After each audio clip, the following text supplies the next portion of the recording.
Assalamualaikum warahmatullahi wabarakatuh.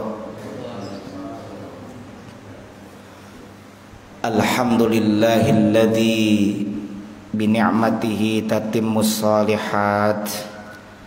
Wassalatu wassalamu ala sayyidis sadat sayyidina wa maulana Muhammad wa ala alihi wa ashabihi kan nujumin nayyirat. Amma ba'du. Rabbi shrah li sadri wa yassir li amri wahlul 'uqdatam min lisani yafqahu qawli. Rabbi zidni ilma warzuqni fahma birahmatika ya arhamar rahimin.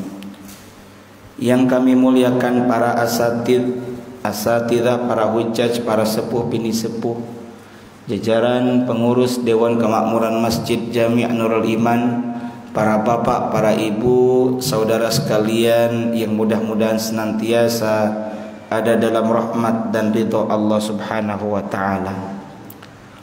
Puji dan syukur mari sama-sama kita panjatkan kehadirat Allah Azza wa Jalla yang senantiasa menganugerahkan segala karunia nikmatnya kepada kita. Utamanya adalah nikmat iman, nikmat Islam, nikmat sehat wal afiat, dan tak lupa nikmat waktu luang. Alhamdulillah. Dan semoga kita bisa menggunakan seluruh nikmat tersebut dalam rangka taat kepada Allah Ta'ala, sehingga saat tutup usia nanti kita meninggal dunia dalam keadaan husnul khatimah. Amin ya Allah ya Rabbal Alamin. Salawat beriring salamnya semoga senantiasa tercurahkan kepada insan teladan sepanjang zaman, yang membawa umatnya minadh dhulumati ilan nur, yang memberikan keteladanan kepada kita. Beliau adalah Rasulullah Muhammad sallallahu alaihi wasallam, juga teruntuk keluarga beliau, para sahabat beliau, para tabi'in, tabi'ut tabi'in, atba'ut tabi'in, hingga kita sekalian semoga termasuk dalam jajaran umatnya, dan semoga mendapatkan syafaatul uzma dari beliau di yaumil akhir nanti. Amin ya Allah ya Rabbal Alamin. Para bapak, para ibu, jamaah rahimakumullah, mengawali pertemuan pengajian pada kesempatan Ahad pagi ini, mari kita awali dengan membaca suratul Fatihah. Semoga dengan keberkahan suratul Fatihah ini Allah mudahkan segala urusan kita, terutama hasil daripada pengajian ini berupa ilmu yang bermanfaat dan barokah. Ala hadhihi niyyah wa ala kulli niyatin salihah wa ila hadratin nabiyil mustafa Muhammadir Rasulillah sallallahu alaihi wasallam wa ala alihi wa azwajihi wa dhurriyyatihi wa ahli baiti wa liman dakhala fi baitil kiram syai'un lillahi lahumul Fatihah. A'udzu billahi minasy syaithanir rajim. Bismillahirrahmanirrahim. Alhamdulillahi rabbil alamin. Ar-Rahmanirrahim. Maliki yaumiddin. Iyyaka na'budu wa iyyaka nasta'in. Ihdinas siratal mustaqim. Siratal ladzina an'amta 'alaihim ghairil maghdubi 'alaihim waladdallin. Rabbighfirli wa liwalidayya. Amin. Kita baca dulu Sayyidul Istighfar. Bismillahirrahmanirrahim. Allahumma anta rabbi la ilaha illa anta khalaqtani wa ana 'abduka wa ana 'ala 'ahdika wa wa'dika mastata'tu a'udzu bika min syarri ma sana'tu abu'u laka bi ni'matika 'alayya wa abu'u bi dzambi faghfir li fa innahu la yaghfiru dzunuba illa anta. Para bapak, para ibu, saudara sekalian rahimakumullah, kita manfaatkan pertama sisa-sisa umur kita untuk senantiasa mendekatkan diri kepada Allah, juga diantaranya dengan mengisi hari-hari kita dengan amaliyah-amaliyah yang bermanfaat dunia dan akhirat kita. Terutama usai sholat subuh berjamaah kita isi dengan mengikuti halaqah majlis ilmu, sambil kita juga tentu niat i'tikaf di masjid, yang kemudian keduanya mendengarkan ilmu, dan ketiganya adalah kita sambil menunggu tibanya waktu syuruk, yang kemudian kita lanjutkan dengan salat sunnah yang kita kerjakan masing-masing. Karena pada dasarnya hari-hari yang kita lewati dan waktu-waktu yang kita dapatkan anugerah dari Allah Ta'ala adalah hakikatnya kita ini sedang menunggu dua hal. Satu, menunggu datangnya waktu sholat, yang kemudian kita isi dengan amaliyah yang positif, yang bermanfaat. Yang kedua, tentunya kita menunggu datangnya ajal. Para bapak jamaah sekalian rahimakumullah, pada kesempatan ini kajian kita ada kaitannya dengan tema pertemuan terakhir bersama kami, di mana pada pertemuan terakhir kita membahas tentang Kitabun Nuzur, yakni bahasan tentang nazar. Nazar adalah janji kita kepada Allah Subhanahu wa taala untuk mengerjakan satu ketaatan, dan itu harus ditunaikan. Sebab bila mana tidak ditunaikan, maka kena denda alias kifarat. Kifarat apa? Kifarat sumpah. Apa itu sumpah? Pada kesempatan inilah kita akan coba bahas sandingan daripada an-nuzur.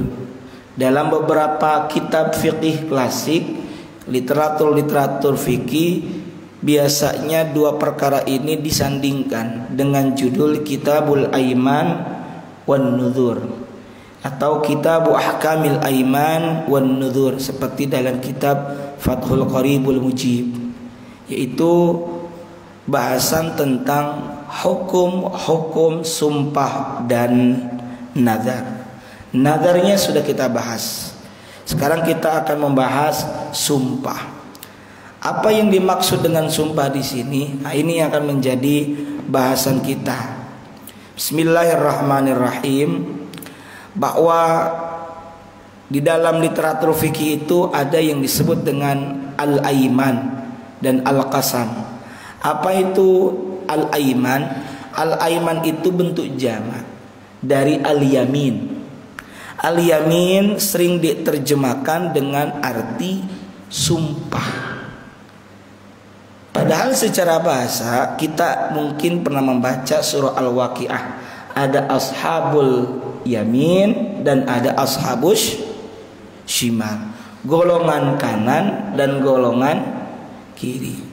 Nah, apa kaitannya al-yamin dengan sumpah? Dulu tradisi orang-orang Arab dahulu ketika bersumpah itu dengan menggunakan tangan kanan.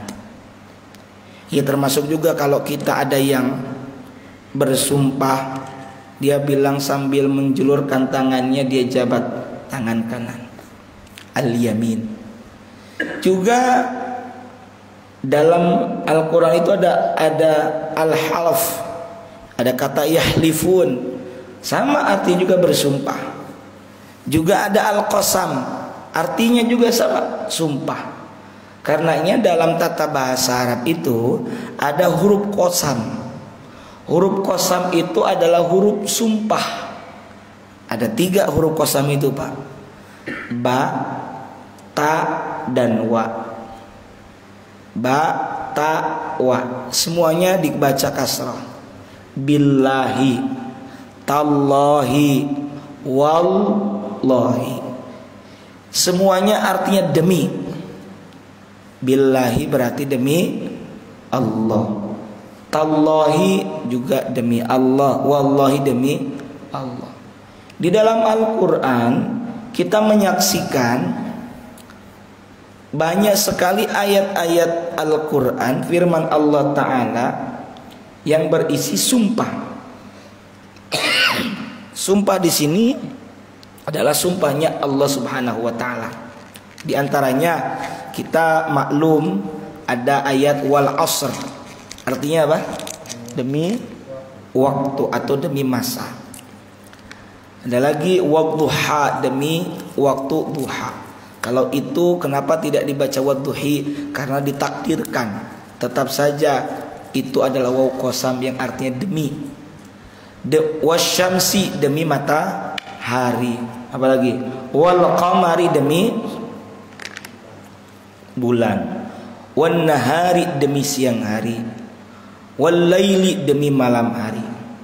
Para ulama ahli tafsir menyebutkan tidaklah Allah bersumpah dengan menyebut objek-objek tadi demi masa, demi waktu, demi waktu duha, demi waktu fajar, demi waktu siang, demi waktu malam. Juga Allah menyebut bersumpah dengan nama-nama benda-benda langit seperti was-sama'i, demi langit, wasyamsi, demi matahari, wal qamari, demi bulan, dan sebagainya yang kaitannya dengan waktu.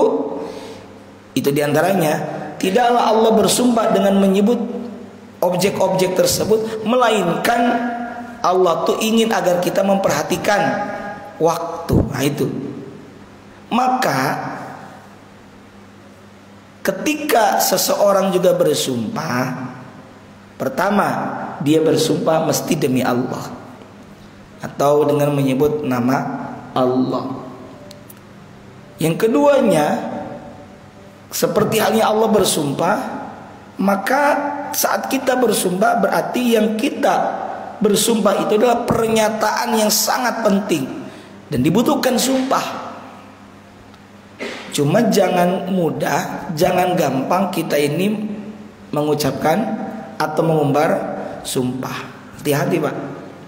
Nanti kalau kata istilah kitanya, nanti kemakan dengan sumpah, ya. Kalau perkara-perkara yang tidak membutuhkan sumpah atau sesuatu itu tidak berat alias biasa-biasa saja, ya katakanlah insya Allah. Karena dalam surah Al-Kahfi ayat 23 Allah Ta'ala mengingatkan, Bismillahirrahmanirrahim, wala taqulanna li syai'in inni fa'ilun dzalika ghadan illa ayyasha Allah. Allah berfirman, wala taqulanna, dan janganlah sekali-kali kamu mengatakan li syai'in, terhadap sesuatu perkara, inni fa'ilun dzalika ghadan, sesungguhnya aku akan melakukan itu esok pagi, illa, melainkan kata Allah, ayyasha Allah, dengan mengatakan jika Allah berkehendak, alias insya Allah. Meskipun bahasan kita tentang sumpah, saya mewanti-wanti jangan sampai kita ini mudah berkata sumpah. Hati-hati. Kenapa? Kalau perkara itu perkara mudah dan kita tidak bisa menepatinya, nanti dosa dan kata Nabi akan menjadi sebuah penyesalan. Al halifu hinthun au nadamun. Begitu. dalam kitab Al-Mustadrak. Sumpah itu adalah dosa atau penyesalan. Kalimat ini bahwa sumpah adalah dosa penyesalan jika perkara itu kita mungkinkan tidak bisa menepatinya, ya, apalagi kalau itu adalah janji. Ingat bahwa Nabi bersabda, ayatul munafik thalathun. Ciri-ciri orang munafik ada 3. Apa saja? Idza hadatsa kadzaba. Jika ia berkata berdusta. Wa idza wa'ada akhlafa. Jika ia berjanji tak ditepati. Wa idza tumina khana. Dan jika ia diamanahi khana, ia berkhianat. Makanya diwanti-wanti, jangan sekali-kali mudah mengatakan sumpah. Betul, orang-orang Arab itu sering bisa wallah, wallah, wallah misalnya. Nah, karena memang apa tujuan orang bersumpah? Biasanya untuk meyakinkan bahwa yang diucapkan itu benar. Namun dalam agama kita, bahwa lagi-lagi sumpah itu adalah pernyataan yang diucapkan. Nih, pernyataan yang diucapkan secara resmi, bahkan dengan menyebut langsung nama Allah. Yang keduanya, pernyataan yang kita sebutkan dalam bentuk sumpah itu disertai adanya tekad kesungguhan hati untuk melakukan hal tersebut. Untuk apa? Untuk menguatkan kebenaran atau berani apapun yang terjadi konsekuensinya. Saya bersumpah anu misalnya. Yang ketiga, sumpah ini adalah sebuah janji sekaligus ikrar yang diucapkan untuk menunaikan sesuatu. Nah, sumpah pengertiannya menurut syariat dalam tataran terminologi agama kita adalah menguatkan. Kalau dalam bahasa Arab, menahkikkan. Hakik itu menguatkan sesuatu dengan menyebut nama Allah untuk melakukan satu perkara yang kita akan lakukan. Contoh, saya bersumpah, misalnya ini ada orang yang ketahuan nyuri, dia disumpah, ya, disumpah tidak akan lagi mencuri. Atau ada orang yang dituduh mencuri, lalu dia merasa tidak mencuri, tidak ada saksi, tidak ada bukti, lantas dia bersumpah, demi Allah saya tidak mencuri. Berarti sesuatu itu sangat penting, dan dengan menyebut nama Allah. Ya, ini tadi ada 3 huruf ya. Wallahi, tallahi, billahi. Nah, Allah Ta'ala berfirman dalam surah Al-Baqarah 225, Bismillahirrahmanirrahim. La yu'akhidhukumullahu billaghwi fi aymanikum walakin yu'akhidhukum bima kasabat qulubukum wallahu ghafurun halim. Sadaqallahul azim wal ma'na Allahu a'lam bi muradi. La yu'akhidhukumullah, Allah tidak menghukum kamu billaghwi, disebabkan sumpahmu yang tidak dimaksud bersumpah. Kalau kalimat yang diucapkan bukan maksud bersumpah, maka tidak akan dihukum.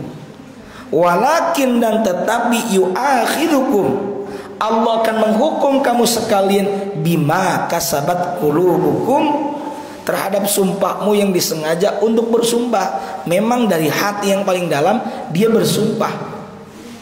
Wallahu ghafurun halim, dan Allah Maha Pengampun lagi Maha Penyantun.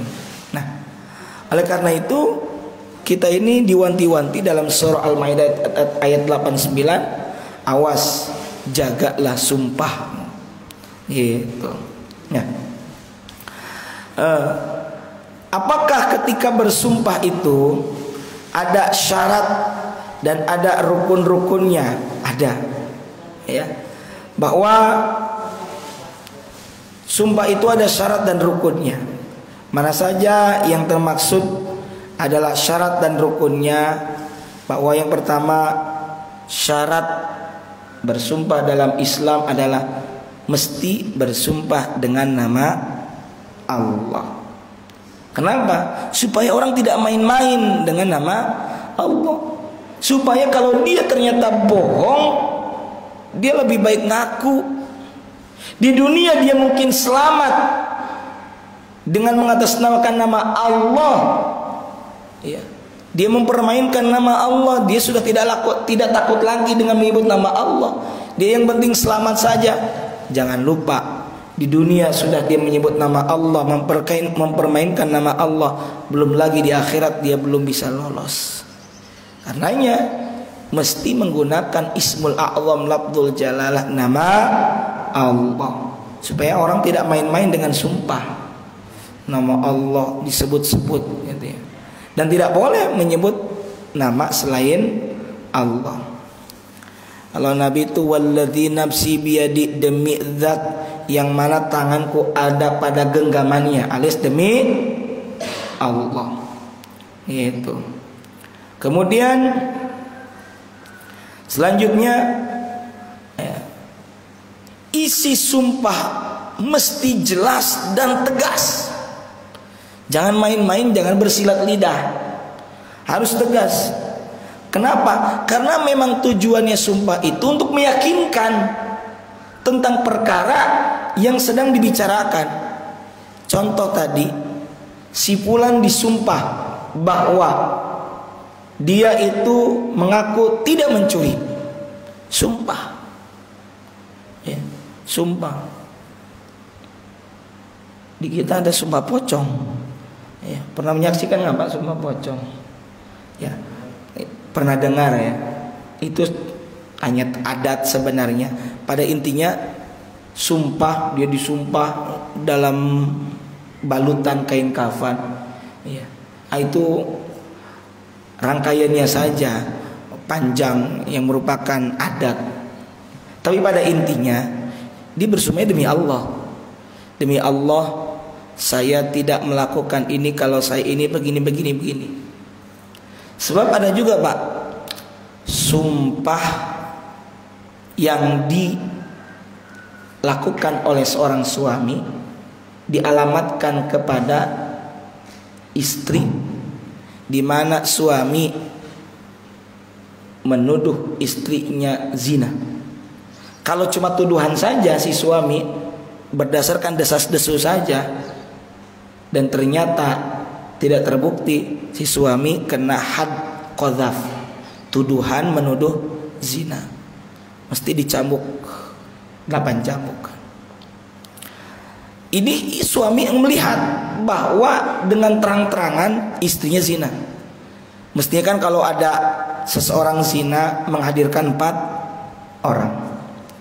Ini acara tentang li'an ini ada dalam di pengadilan agama. Bahwa si suami ceritanya mau menceraikan istri. Lalu tuduhannya adalah bahwa si istri melakukan zina. Ya. Jangan sampai hanya sekedar tuduhan. Jangan sampai hanya gara-gara supaya bisa menikah lagi dia cari alasan, dia tuduh zina, padahal dia cuma mengada-ngada. Ini hati-hati Pak, jangan main-main dalam urusan agama. Jangan main-main dengan sumpah dan tuduhan zina. Ya. Menuduh, ya. Karena si suami melihat langsung bahwa si istri itu melakukan zina asli, zina, dan tidak bisa menghadirkan saksi. Akhirnya dia bersumpah. Dan bersumpah itu mesti di hadapan hakim di pengadilan agama. Nanti dia itu bersumpah. Sebab tidak cukup menuduh saja tanpa ada saksi atau sumpah. Karena lagi-lagi sumpah itu dibutuhkan untuk membuktikan pernyataannya dengan tegas itu, bahwa pernyataannya benar. Sehingga dibutuhkan sumpah. Sumpah itu 4 kali. Demi Allah saya melihat Istri saya, kalau ada orangnya, istri saya yang ini, gitu ya. Istri saya yang ini, kalau dalam kitab Fathul Qorib itu dikatakan dikumpulkan di depan Masjid Jami, dilihat banyak orang, dikatakan ini istri saya melakukan zina demi Allah 4 kali tuh. Demi Allah saya melihat dengan mata kepala misalnya bahwa istri saya lakukan zina 4 kali. Yang kelimanya itu, kalau saya bersumpah demi Allah, kalau saya yang bohong maka saya akan ketimpa mara bahaya atau kemadaratan. Itu kan demi Allah, sumpah itu. Gitu. Gitu. Ada juga istilahnya itu apa? Mubahalah. Ya. Mubahalah itu apa ya? Ya, misalnya kalau kamu yang salah maka akan terjadi pada kamu dan keluargamu hancur apa urusan dunianya dan sebagainya. Cuma kalau istilah mubahalah itu para bapak jamaah sekalian, ini kita harus mengetahui jangan mudah bersumpah apalagi menuduh ya. Karena begini, ada salah kaprah bahwa yang menuduh, yang menyangka mubahalah itu bisa dipakai untuk menghindari proses hukum. Nggak bisa. Misalnya begini, koruptor, ayo kita mubahalah yuk ya. Kalau kamu misalnya saya bilang si Fulan ini korupsi, dia adalah koruptor ya. Kamu nggak mau ngaku, kalau kamu ternyata bohong, ternyata saya benar, maka kamu berserta anak istri kamu celaka, kan gitu pembahalan namanya. Tapi kalau ternyata tuduhan saya salah, kamu benar, maka saya yang celaka. Tapi jangan mudah begitu. Karena apa? Mubahalah itu bukan untuk menghindari proses hukum, gitu. Dan mubahalah di zaman Nabi itu berkenaan dengan masalah akidah, bukan dengan dugaan tindak pidana. Ini ada yang berbeda gitu. Sebagai contoh misalnya Pak, ini mumpung ingat jadi mubahalah. Sebagai contoh, kalau ada yang dituduh mencuri, maka proses pembuktiannya itu bisa lewat sumpah, saksi atau alat bukti lain, bukan mubahalah. Sumpah kamu tidak mencuri, sumpah demi Allah saya tidak mencuri, udah sudah. Gitu. Buktikan, kalau misalnya Bapak sebagai saksi atau sebagai korban, buktikan bahwa Bapak ya misalnya berada di tempat kejadian, atau ajukan yang melihat apa namanya saksi, atau ada datanya, ada faktanya, ada dokumennya, bukan nantang lewat mubahalah gitu. Nah, terus apa kalau begitu bedanya mubahalah dan sumpah? Mubahalah itu Pak saling melaknat. Tadi saya contohkan, kalau kamu bohong saya yang celaka. Kalau kamu bohong kamu yang celaka. Kalau saya ternyata yang bohong maka saya yang celaka. Jadi mubahalah itu saling melaknat. Tapi kalau sumpah nggak begitu di depan pengadilan. Sumpah itu cukup mengatakan bahwa keterangan kita benar, bukan melaknat pihak lain yang tidak percaya dengan keterangan kita misalnya. Karena memang Nabi tidak mengajarkan kita untuk melaknat. Gitu. Ya akan kacau sistem pidana kita kalau mubahalah dijadikan sebagai alat bukti, gitu kan? Jadi ada pengadilan ya ikuti saja pengadilan, jalurnya prosesnya dengan baik. Katakanlah kalau ternyata sumpah dia palsu, ya, dalam tataran agama dia kena kifarat. Tapi kalau dia ngeyel dan berusaha bohong, ya biarin Pak. Dunia bisa dia lepas, hukum dunia bisa dia lewati, tapi tidak dengan hukum Allah. Di akhirat ya nggak bisa selamat. Nah, jadi kembali Yang pertama apa tadi Pak? Mesti menyebut nama Allah. Yang kedua, pernyataan yang disampaikannya itu jelas dan tegas. Kemudian yang menyampaikannya pun dalam sumpah itu dia mesti adalah seorang muslim ya. Karena ketika itu dia akan menyebut demi Allah, di mana Allah adalah Tuhannya, yang diyakini Allah Maha mengetahui. Kita juga yang menyaksikan karena sebagai seorang muslim, ya karena dia ini muslim, dia mesti memiliki keyakinan, pengetahuan bahwa Allah Maha mengetahui. Nggak bisa dia main-main. Kalau dia main-main, celaka dia. Makanya dia muslim. Yang kedua, dia baligh, berakal sehat, mukallaf, supaya dia bisa dia bisa konsekuensi memegang dengan sumpahnya itu. Jadi tidak main-main dalam bersumpah. Itu. Jadi sumpah. Lalu bagaimana kalau dia melanggar? Nah, ini ada konsekuensinya. Kalau misalnya seorang itu melanggar atau pelanggaran sumpah, itu kena denda kifaratul yamin namanya. Denda sumpah. Sebagaimana juga orang yang bernazar lantas ia melanggar. Mana yang pertama, memberi makan kepada 10 orang miskin dengan makanan yang biasa dimakan sehari-hari atau bersama keluarga. Ya, dulu nggak gampang untuk memberi makan itu. Jangan kemudian kita main-main dengan sumpah antar melanggar, saya cukup bayar denda saja. Kalau gitu dia main-main. Yang kedua, memberi, ya pilihannya, memberi pakaian pada orang miskin ya. Kemudian atau memerdekakan budak atau hamba saya, sekarang udah nggak ya. Kemudian jika tidak ada, berpuasa selama 3 hari itu. Namun jangan mentang-mentang gampang kalau ini mah. Sekali lagi kami ingatkan bahwa kita bersumpah itu bukan kepada orangnya. Mungkin hanya untuk menutupi gengsi. Yang penting saya nggak ketahuan kalau saya ini nyuri. Saya sumpah main-mainin aja. Sekali lagi jangan mempermainkan sumpah. Anak-anak kita yang belum tahu, yang mudah mempermainkan sumpah, itu juga harus kita ingatkan.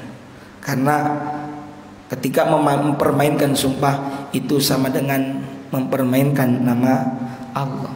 Kenapa? Karena memang sumpah itu bagi orang yang tidak bisa mengerjakannya akan menjadi malapetaka buat dirinya. Karenanya perkara sumpah dalam tataran hukum agama itu para ulama berbeda pendapat tentang hukumnya.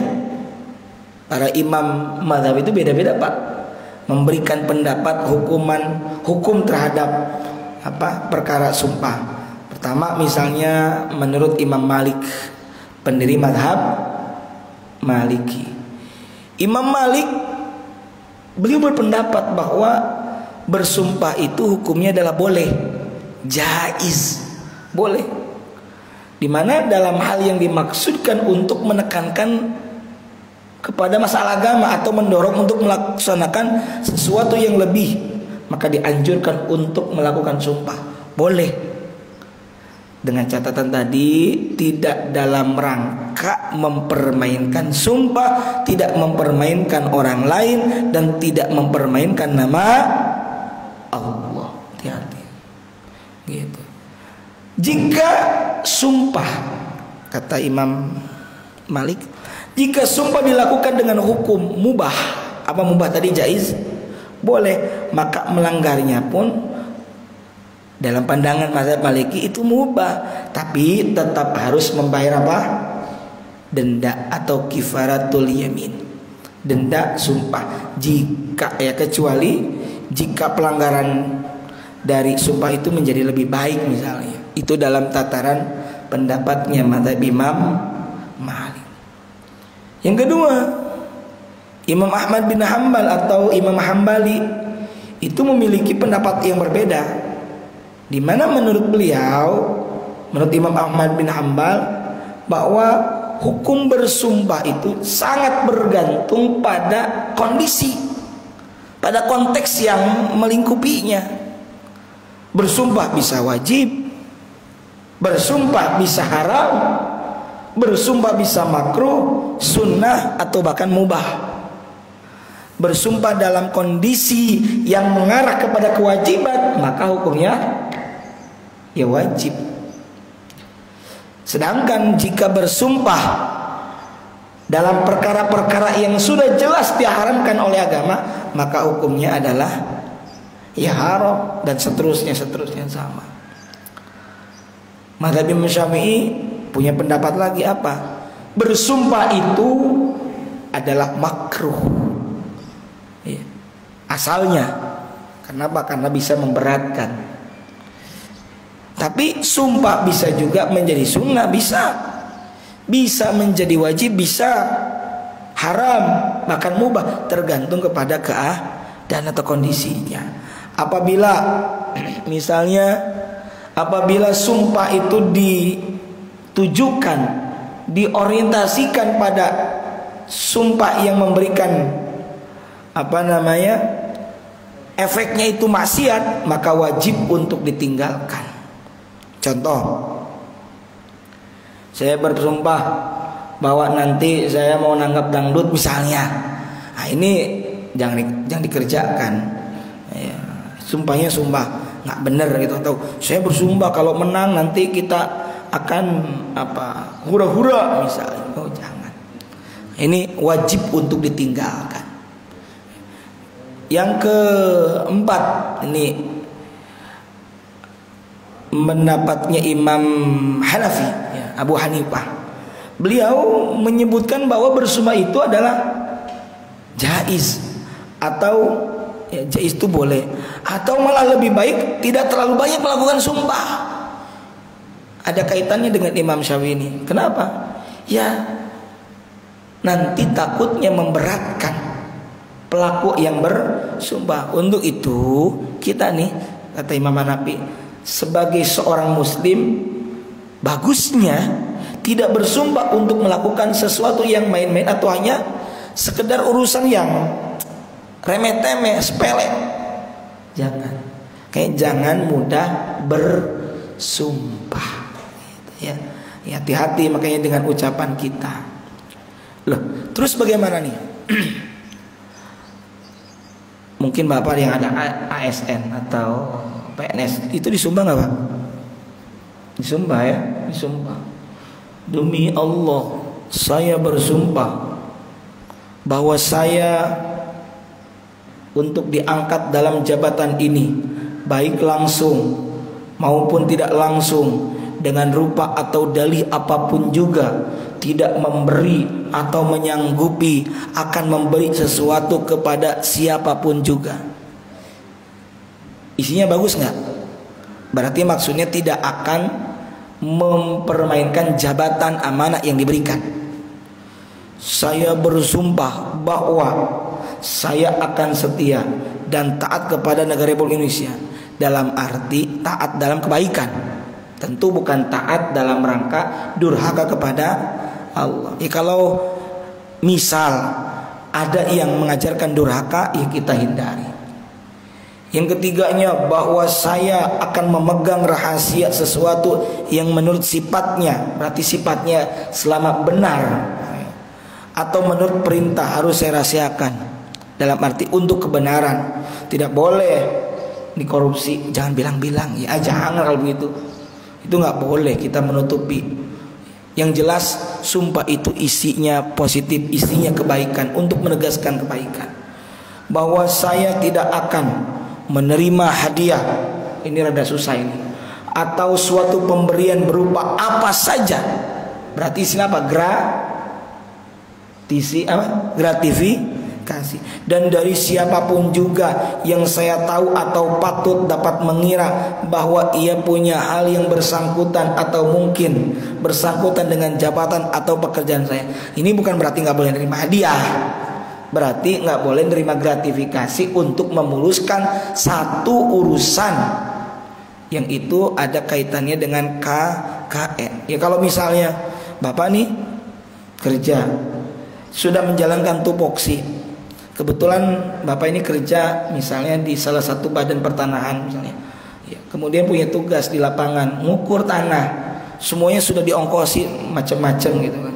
Kemudian ada yang memberikan ya hadiah, tapi bukan dalam rangka memuluskan itu, ya nggak apa-apa selama itu bukan dalam rangka memuluskan satu perkara. Kalau misalnya bahasa kita kasarnya nyogok supaya memuluskan, itu bagian dari gratifikasi kan gitu. Kemudian bersumpah lagi itu bahwa saya dalam menjalankan jabatan atau pekerjaan saya senantiasa akan lebih mementingkan kepentingan, artinya kepentingan umum, bukan kepentingan pribadi atau golongan. Berarti apa? Ya lagi-lagi adalah untuk kepentingan hajat orang banyak, untuk kemaslahatan. Bahwa saya senantiasa akan menjunjung tinggi kehormatan, berarti kan dalam rangka kebaikan juga. Kita yakin bersama bahwa yang kita sumpahkan itu adalah isinya penegasan bahwa kita akan berlaku baik. Karenanya tadi sumpah itu kita janji akan melakukan kebaikan, bukan untuk melanggar. Ya, melakukan ketaatannya taat kepada Allah, bukan dalam rangka durhaka kepada Allah. Karena kata Nabi, la ta'ata fi ma'siyatillah. Tidak boleh taat dalam rangka durhaka kepada Allah Subhanahu wa taala. Dan yang menarik lagi nih, yang terakhir nih dalam sumpah itu, bahwa saya berjanji atau bersumpah akan bekerja dengan jujur. Bagus ini. Tertib, cermat dan bersemangat. Berarti apa? Yang kita sumpahkan itu perkara yang baik. Jadi ya, kalau bersumpah untuk hal itu ya boleh-boleh saja, karena memang dibutuhkan komitmen sebagai seorang pegawai. Nah, para bapak jamaah sekalian rahimakumullah, kita hendaknya menjaga dengan baik sumpah itu, karena satu saya tegaskan lagi bahwa dalam sumpah itu menyebut nama Allah dan bahkan ada niatnya, kemudian tidak dalam keadaan terpaksa, dan orang yang bersumpah adalah orang mukallaf. Terakhir ini ada yang belum saya sampaikan karena ini memang pendapat Imam Hanafi, bahwa macam-macam sumpah itu ada 3. Ya, menurut madhab Hanafi, sumpah itu ada 3. Yang pertama ada al-yamin al-laghu. Yamin al-laghu yaitu sumpah yang diucapkan tanpa niat untuk bersumpah. Ya. Pelanggaran atas sumpah ini nggak dosa dan nggak wajib bayar kifarat atau denda. Contoh, sumpah yang mengatasnamakan nama Allah dalam kalimat sumpahnya, tetapi tidak dimaksudkan atau tidak diniatkan untuk bersumpah. Seperti contoh redaksi yang gini: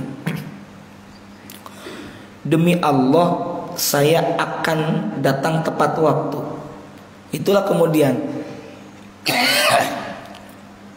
orang-orang Arab juga sering macam itu, wallahi wallahi wallahi gitu ya. Nah, kalau orang yang mengucapkan perkataan itu tidak bermaksud untuk bersumpah, karena dia biasa, demi Allah saya mau datang kok, demi Allah ya. Orang yang mengucapkan perkataan barusan tidak dimaksudkan untuk bersumpah, tetapi semata-mata supaya orang yang mendengarkan ucapan itu mempercayainya, sumpah semacam ini tidak dihukum dan tidak diwajibkan bayar kifarat. Ya, karena ya memang yang diucapkan bukan perkara penting sebenarnya. Itu dalam mazhab Hanafi. Yang kedua ada al-yamin al-mu'aqqidah, yaitu sumpah yang diniatkan untuk bersumpah. Nah, sumpah semacam ini wajib dilaksanakan.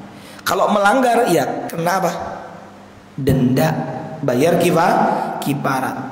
Seperti, demi Allah saya akan menepati dengan sebenar-benarnya janji yang saya telah janjikan dengan Anda. Nah, ini meskipun katakanlah tidak dicatat, tidak hitam di atas putih, tetap sudah berjanji bersumpah. Dan yang ketiganya adalah al-yamin al-ghamus, sumpah palsu. Nah, ini yang benar-benar mempermainkan sumpah palsu yang mengakibatkan hak-hak orang tidak terlindungi. Atau sumpah ini adalah sumpahnya orang fasik, seorang yang khianat, dan sumpah ini termasuk dosa besar. Na'udzubillahi min dzalik. Para bapak jamaah sekalian rahimakumullah, ini mungkin yang perlu saya sampaikan. Mudah-mudahan ada manfaatnya sebagai kesimpulan ataupun penutup, bahwa jangan sekali-kali main-main dengan sumpah ya. Dan sebagaimana di awal tadi kami sampaikan, kalaupun kita akan melakukan sesuatu dan itu tidak sesuatu yang sangat berat, dalam arti tidak sesuatu yang sangat penting, maka ucapkanlah insya Allah ya. Kecuali kalau sesuatu yang sangat penting, yang sangat dibutuhkan penegasan dengan sumpah, ya silakan sumpah. Tapi sekali lagi komitmen dengan sumpah, karena kalau sudah berkata sumpah demi Allah, maka membatalkannya itu lebih buruk daripada melanggarnya. Ya, sekali lagi hati-hati dengan ucapan kita wallahi billahi dan tallahi ya. Sebab wallahi billahi tallahi itu juga memiliki makna sendiri. Dan kenapa juga jangan mudah untuk bersumpah, karena di dalam kitab Risalah Al-Mustarsyidin ada ungkapan begini, wala tukthirul aiman wa in kunta shadiqan. Dan janganlah kamu sekalian sering atau banyak bersumpah meskipun Anda benar. Makanya ini nasihat Imam Al-Muhasibi, perlu kita pegangi dan kita jadikan rambu dalam berkata-kata. Jangan sampai lisan ini mudah untuk mengucapkan sumpah, kecuali tadi dalam keadaan genting ya, misal dalam proses pengadilan dan keadaan lain yang sifatnya darurat. Dan bahkan ada seorang ulama namanya Syekh Abdul Fattah Abu Ghuddah, beliau memberikan tambahan penjelasan atas nasihat Imam Al-Muhasibi tadi, bahwa kata beliau, tanda atau alamatul kadhib, tanda ciri alamat orang yang pembohong adalah kegemarannya dalam mengobrol sumpah tanpa diminta. Nggak diminta sumpah dia langsung. Kata Syekh Abdul Fattah, itu adalah di antara ciri orang yang mudah di antara ciri orang pembohong. Bahkan tadi ada satu riwayat al-halifu khinsun au nadamun, bahwa sumpah itu adalah dosa dan penyesalan karena bisa kemakan oleh sumpah. Nah, mudah-mudahan kita bisa mengambil pelajaran ini, meskipun bahasan ini ringan tapi penting sekali untuk kita pegang dengan sebaik-baiknya, supaya kita, anak istri kita, keluarga kita tidak bermain-main dengan sumpah, meskipun itu hanya kata-kata. Ala kulli hal, ini saja yang bisa kami sampaikan. Wallahu a'lam bishawab. Jika ada pertanyaan kami persilakan. Mangga.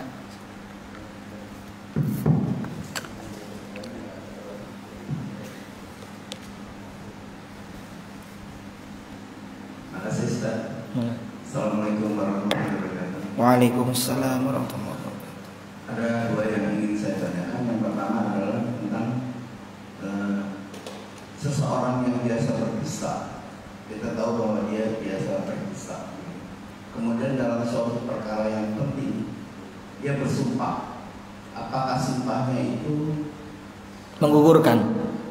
bisa dipercaya? Ya, baik. Atau sehingga bisa dilepaskan dari sesuatu persangkutan hukum. Yang kedua adalah persaksian. Kedudukan persaksian itu apakah sama dengan sumpah?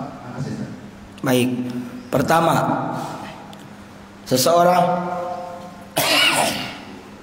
ini bukan untuk diambil saksi ya, karena tidak boleh mengambil saksi dari orang yang jelas-jelas fasik orang-orang yang tidak dikenal keadilannya, orang-orang yang tidak dikenal kejujurannya, maka dia tidak boleh jadi saksi. Kalau ini sumpah dirinya, ya kan? Maka kalau orang yang sudah dikenal dengan bohongnya, lantas dia bersumpah, itu urusannya antara dia dengan Allah. Ya, pribadi dia kembali dengan Allah. Kalau dia berbohong, ya urusannya dia dengan Allah. Dan kita sampaikan konsekuensi manakala dia bersumpah palsu. Tetap harus sampaikan. Misalnya, Bapak, ya, umum orang sudah tahu bahwa Bapak ini suka berbohong. Tapi kita juga harus menghargai asas praduga tak bersalah. Bapak dituduh oleh orang mencuri. Bapak berkata bahwa bukan Bapak yang mencuri, alias Bapak tidak mengaku. Karena memang tidak ada saksi dan bukti misalnya, maka dibutuhkan sumpah. Bapak tahu ya bahwa sumpah demi Allah, sumpah ini perkara yang besar, tidak boleh mempermainkan sumpah. Bapak siap terima konsekuensi kalau ternyata melanggar. Iya, ini Pak yang menyaksikan banyak. Katakanlah Bapak berdusta, itu adalah kaitannya Bapak dengan Allah. Siap Pak? Siap. Kami hormati Bapak dalam asas praduga tak bersalah. Dia bersumpah. Selebihnya urusannya dengan Allah. Ya. Yang kedua, bagaimana tentang saksi? Saksi itu harus adil. 2, bukan orang fasik. 3, bisa dipercaya. Sehingga kalau misalnya ada orang dituduh mencuri, lalu kata dia, enggak, saya punya saksi kok, harus memenuhi perkara-perkara tadi, termasuk balik berakal ya, mukallaf. Jadi tidak bisa menghadirkan saksi yang diketahui orang itu adalah dusta atau tidak adil. Tidak adil itu dalam arti memiliki kecenderungan kepada si anu dan tidak senang kepada si anu, nggak bisa. Harus adil. Makanya kan saksi juga dalam pengadilan, dalam urusan hukum itu disumpah supaya dia berkata dengan objektif. Kalau bohong sudah dia bersumpah palsu gitu saja. Ya, dalam hatinya masing-masing, dalam pribadi masing-masing. Makanya kita sebagai orang beriman, kita percaya ada Allah. Dia mempermainkan sumpah. Sekali lagi, biarkan orang seperti itu. Kalau ternyata kita sudah ingatkan berkali-kali, urusannya dia dengan Allah. Katakanlah di dunia kita tidak menyaksikan bagaimana akibatnya, tapi di akhirat dia tidak bisa lolos. Tapi biasanya di dunia, katakanlah kita tidak menyaksikan, dirinya akan mengalaminya karena akan menjadi sugesti. Kecuali kalau dia bodoh. Ini mah dia tahu bahwa yang dilakukan itu salah, tapi dia pura-pura tidak tahu. Ini dosa besar, mempermainkan. Makanya ngeri ketika berbicara sumpah. Sama suami ke istri, istri ke suami juga hati-hati, jangan main-main sumpah. Bilang aja, iya Bapak, beginilah misalnya. Ya, makanya selesaikan urusan kita dengan bahasa kita masing-masing dengan cara yang baik. Jangan mempermainkan sumpah. Karena sekalinya kita bermain dengan sumpah dan ternyata kita bohong dengan sumpah itu, hati-hati suami istri tidak akan mudah lagi percaya. Gitu ya. Jadi kita nggak hanya berbicara sumpah di luar sana yang lebih besar. Kita aja dulu deh. Jangan sampai kita ini suka mempermainkan sumpah. Na'udzubillahi min dzalik. Begitu Pak ya. Oke. Ada lagi Pak? Mangga. Terima kasih. Assalamualaikum warahmatullahi wabarakatuh. Waalaikumsalam. Saya ingin menanyakan tentang janji, Ustaz. Apakah janji yang kita ucapkan itu terkena juga kepada para sumpah apabila janji itu dilanggar? Misalnya ada orang, saya berjanji akan melakukan sesuatu, tapi dia tidak mengatakan wallahi, tapi ini kan ada konsekuensinya ya. Apakah konsekuensi tersebut bisa terkena hukum dalam Islam seperti apa gitu. Kemudian yang kedua, janji taklid ketika siga talak. Ya, apakah kalau itu dilanggar bagaimana konsekuensinya? Terima kasih. Baik. Sigot taklik itu, sigot itu kan artinya redaksi yang diucapkan. Ta'lik, ya. Ta'lik itu alaqo artinya mengikatkan. Jadi ada namanya mu'allaq, menggantungkan. Jadi ada kalimat yang digantungkan. Kalau suami saya begini, nah itu kan berarti menggantungkan. Ya. Ada namanya talak mu'allaq atau talak ta'lik, yaitu talak yang digantungkan terjadinya pada suatu perkara di masa tertentu, di masa mendatang. Biasanya menggunakan kata-kata apa? Jika, terus apa lagi? Apabila, kapanpun, dan sejenisnya. Contoh begini, ini tidak hanya kalimat yang diucapkan ketika beres akdun nikah ya. Contoh begini deh. Mah, pokoknya saya sudah bilang sama mama, saya tidak mau lagi laki-laki yang dituduhkan selingkuh pada kamu itu masuk ke rumah. Kalau dia atau kalau mama memasukkan lagi dia ke rumah, maka jatuh talak. Kan sama kayak gitu. Nah, itu namanya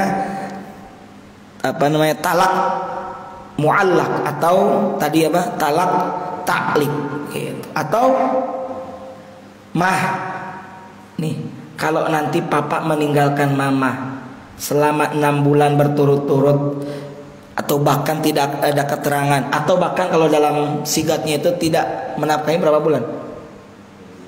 3 bulan atau 3 bulan, maka jatuhlah talak saya kepadamu. Talak 1 ya tabinya gitu. Nah, talak ta'lik juga sering disebut sebagai sumpah majaz. Sumpah majaz tabinya ya. Sebab hakikatnya ta'lik itu syarat dan pembalasan, sehingga secara tidak langsung itu talak ta'lik adalah majaz karena di dalamnya terkandung apa? Makna sebab dan disertai dengan sumpah, dengan tujuan untuk mendorong, mencegah atau memperkuat perkataan. Misalnya tadi, kalau aku tidak menafkahi sekian bulan, maka kamu mengajukan talak. Saya coba lihat apa sih kalimat redaksinya lengkapnya ya, saya lupa ya, karena cuma sekali menikah ya gitu ya. Sigot talak ya, ta'lik talak ya, mana ya isinya itu, mana sih kalimatnya? Satu apa? Dengar nggak Pak? Mungkin Bapak pernah berulang kali gitu. Kalimatnya saya lupa. Saya berjanji, apa sih kalimatnya? Yang jelas Pak, jawaban saya begini. Itu kan sebenarnya pilihan ya. Boleh diucapkan, boleh tidak kan? Iya. Kalau katakanlah diucapkan sesuai dengan konteks itu, teks dan konteksnya, itu dalam rangka apa sih? Dalam rangka menjaga kehormatan dan kenyamanan, keamanan bagi wanita, sehingga tidak semena-mena bagi seorang suami kepada istri. Itu pun dalam kalimatnya boleh mengajukan. Jadi ada proses, dan itu pun talak 1. Talak 1 masih talak raj'i, talak yang bisa kembali. Gitu. Itu ayat 1. Saya dari belakang dulu. Pertanyaan pertama tadi apa? Oh ya, janji dan sumpah itu beda, meskipun kekuatannya hampir sama. Bedanya di mana? Tidak menyebut nama Allah. Kalau dia berjanji dengan nama Allah, sumpah namanya. Dan ketika melanggar, dia kena kifaratul yamin tadi. Begitu saja sebenarnya. Ya, kalau cuma janji begini, Pak, saya janji deh besok mau datang, tiba-tiba nggak datang, ingkar janji saja, dia dosa atas ingkar janji. Sedangkan Allah itu innahu la yukhliful mi'ad. Kalau Allah kan tidak pernah salir janji, tidak pernah sulaya, tidak pernah ingkar janji. Dosa saja. Ya, malah kecenderungannya itu termasuk apa? Idza wa'ada akhlafa. Jika ia berjanji tidak ditepati. Ya kalau tidak menepati janji bisa dua. Satu, dia karena ada udzur, ya. Enaknya begitu kalau janji. Yang kedua, tidak ada udzur, berarti mempermainkan janji. Begitu Pak? Ya, Allah alam bisa. Coba ya. Ya baik, mari kita tutup dengan doa astagfirullahaladzim ya maulana ya ma'bud ya karim ya Allah ya mujibas sa'ilin. Amin amin amin ya Allah ya rabbal alamin. Bismillahirrahmanirrahim. Alhamdulillahi rabbil alamin. Hamdan na'imin hamdan syakirin, hamdan yuwafi ni'am wa yukafi mazidah. Ya rabbana lakal hamdu wa lakas syukur kama yanbaghi li jalali wajhikal karim wa li 'azimi sultanik. Allahumma salli ala nuril anwar wa sirril asrar wa tiryakil aghir miftahi babil yasar sayyidina maulana Muhammadin Mukhtar wa alihi al-athhar wa ashabil akhyar adada ni'amillahi wa dhalih. Allahumma ighfir lana dhunubana wa liwalidina warhamna warhamhum kama rabbawna shighara wa li jami'il muslimina wal muslimat wal mu'minina wal mu'minat al-ahya'i minhum wal amwat innaka sami'un qaribun mujibud da'awat wa ya qadiyal hajat wa ya qadiyal hajat iqdi hawaijina min umuri dunya wal akhirah. Allahumma ij'al hadha jam'ana jam'an marhuma wa tafarruqana min ba'di tafarruqan ma'suma. Allahumma inna nas'aluka ilman nafi'a wa rizqan wasi'a wa shifa min kulli da'a wa 'amalan mutaqabbalan. Allahumma aghnina bil 'ilmi wa zayyina bil hilmi wa akrimna bit taqwa jamilna bil 'afiyah.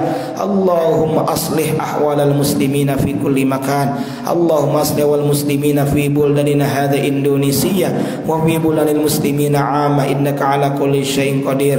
Rabbana zalamna anfusana wa lam taghfir lana tarhamna lanakunanna minal khasirin. Rabbana anfa'na bima 'allamtana rabbi 'allimna alladhi yanfa'una rabbi faqihna faqih ahlana wa qarabatin lana fi dinina ma'al qadri unta wa dzakar wasbunallahu ni'mal wakil wa la haula wa la quwwata illa billahil aliyyil azim. Sallallahu ala sayyidina Muhammadin wa ala alihi washabihi sallam. Subhana rabbika rabbil izzati amma yasifun wa salamun alal mursalin alhamdulillahi rabbil alamin. Mohon maaf atas segala kekurangan, kehilapan dan kealpaan yang kami lakukan. Yang benar mutlak dari Allah, yang khilaf tentu dari kealpaan al-fakir. Subhanakallahumma wa bihamdika asyhadu an la ilaha illa anta astaghfiruka wa atubu ilaik. Wallahu muwaffiq ila aqwamit thoriq. Wassalamualaikum warahmatullahi wabarakatuh.